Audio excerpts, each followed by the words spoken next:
We've already covered both part 1 and part 2 of Dragon Ball's dream matchup between Super Saiyan 4 Goku and Super Saiyan Rose Goku Black.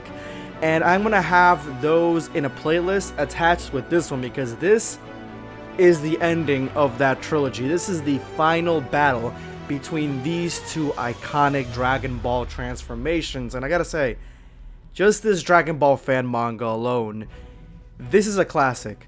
This is in the Hall of Fame of Dragon Ball fan mangas. This is by far one of my favorite ones.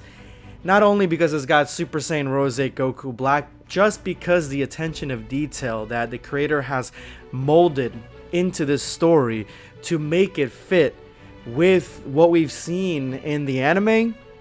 Bravo. Bravo. Superb. You guys are gonna like this.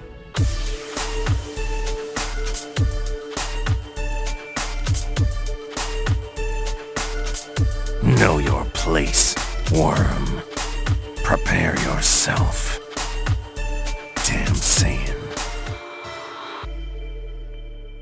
One quick shout out to the guys over there at the Dragon Ball Fan Manga Discord. If you enjoy all things Dragon Ball Fan Manga, which, you know, is the majority of this channel, then you should go ahead and join the Discord. It is free, and you have a ton of new people that you can discuss these Dragon Ball Fan Mangas on there with, and actually get updates to brand new Dragon Ball Fan Mangas that are coming down the pipeline. So go ahead and check out the link in the description below.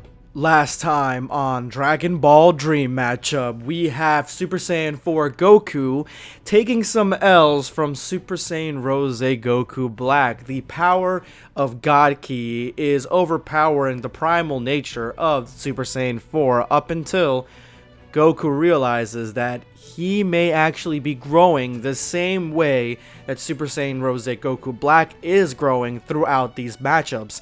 And then we get this transformation. I had no idea what this was when I first read the last chapter.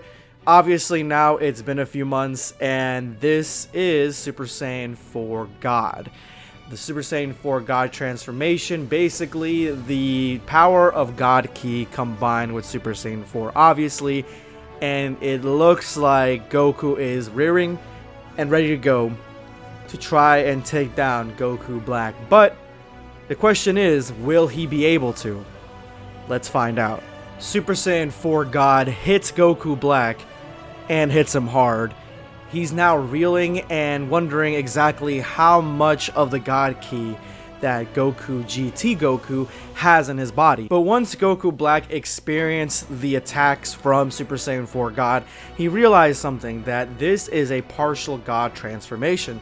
This isn't on the same level of Super Saiyan Blue or on the same level as Super Saiyan God even. This is entirely its own thing, but it is far stronger than the Super Saiyan 4 transformation that he had dealt with up to this point. And the dialogue between Super Saiyan 4 God and Goku Black is really interesting here because obviously GT Goku, which is Super Saiyan 4 God Goku, he is battle hardened, battle crazy, and wants to keep pushing himself, very similar to regular Goku, actually exactly the same as regular Goku, because he wants to get stronger and stronger and stronger, while Goku Black is actually Zamasu, and so his motivations to getting stronger and stronger is so nobody can stop him from completing the Zero Mortals plan.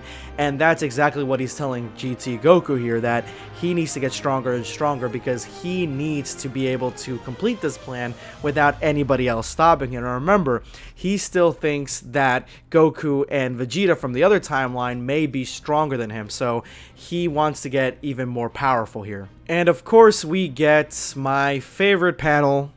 You guys know I do this all the time.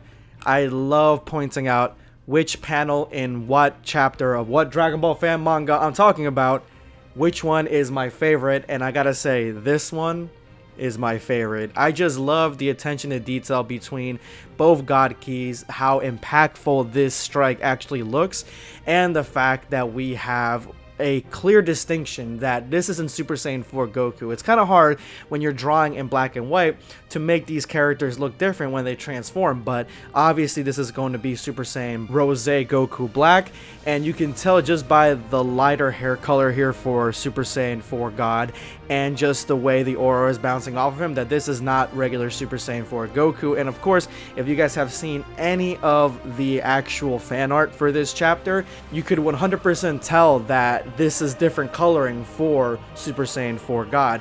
He has whiter hair, his aura looks different. He just looks like more of a split between the Super Saiyan 4 transformation and the God Ki. It looks really, really cool. The fight intensifies with both their powers and their strength seemingly equal, and then we get Goku Black throwing a death sphere, that's what I'm going to call this thing, a death sphere at Super Saiyan 4 God, and this is the type of death sphere that is very, very reminiscent of the ones that we've seen in the anime. This is vintage Goku Black. It's a giant ball with a dark circle in the middle, and it just looks really badass. I'm gushing over Goku Black. I love this character. And so now it's up to Super Saiyan 4 God to answer this call to action, and he does a very good job of it.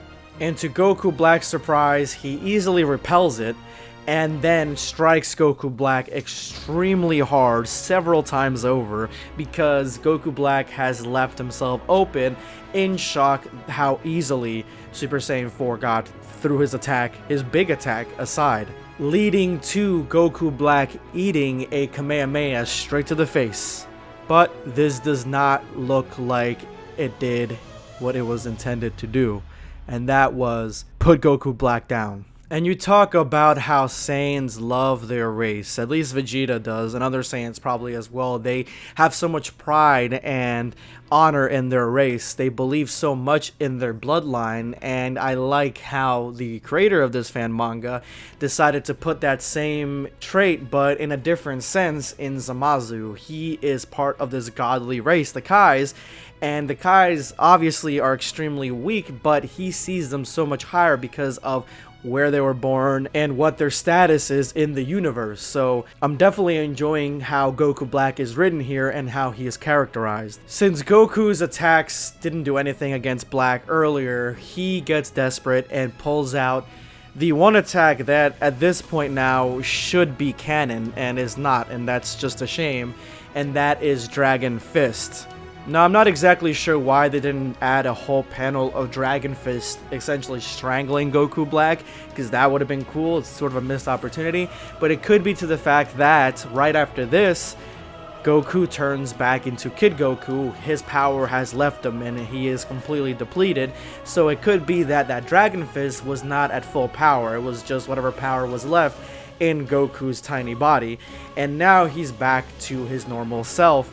And that could be the reason that he still wasn't able to take down Super Saiyan Rose Goku Black, because he's still doing all this in the body of a child. And if you guys remember GT, this was a detriment to his fighting abilities. They mentioned it a lot of times in the anime that because of his childlike body, his attacks weren't as powerful, his transformations weren't as powerful as they would be if he was an adult. So it makes sense here for him to transform back to a kid and for him to basically lose this fight. But fortunately for GT Goku, before Super Saiyan Rose Goku Black is able to administer the lethal blow, he gets teleported right back to his timeline, and this leaves Goku and Vegeta talking about the events that just transpired. And then we get to the one part of the chapter that I really didn't like, and it's the same thing that I didn't like from Dragon Ball Super's anime when it came to Ultra Instinct Goku, that GT Goku basically tells Vegeta that he can't go back into that state again. And again, it's just one of those nitpicks that I have. Same thing with Dragon Ball Super. I don't approve of losing Ultra Instinct like that. And then when you finally believe that this chapter is over, we have a twist, and it wouldn't be a twist if you actually read the very beginning of each chapter where it has the timeline explained exactly. I always, truthfully, let's be real here, I always skip that part, mainly because I didn't want to spoil myself in what's going to happen in the chapter, and I didn't, because I had no idea this was going to happen. This is Dream Matchup's explanation as to why when Goku and Vegeta go into the future and they face Goku Black and he's much stronger and he was able to go into Super Saiyan Rose, something that's not really explained in the anime, but it is explained in the manga, but not the anime. This is their explanation as to why he's much stronger, why he can go into Super Saiyan Rose, leading to my favorite scene in the Goku Black arc where Goku Black stabs Vegeta in the chest. This is their answer to it, and I definitely enjoyed this little subversion here, the twist at the end, that this is all playing into the main anime, and that Super Saiyan Rose Goku Black actually did fight GT Goku before Goku and Vegeta went to the future. I definitely enjoyed this. This was awesome, guys. And if you enjoyed it as well, make sure to go ahead and read the manga for yourself. I'm going to have a link to it in the description below.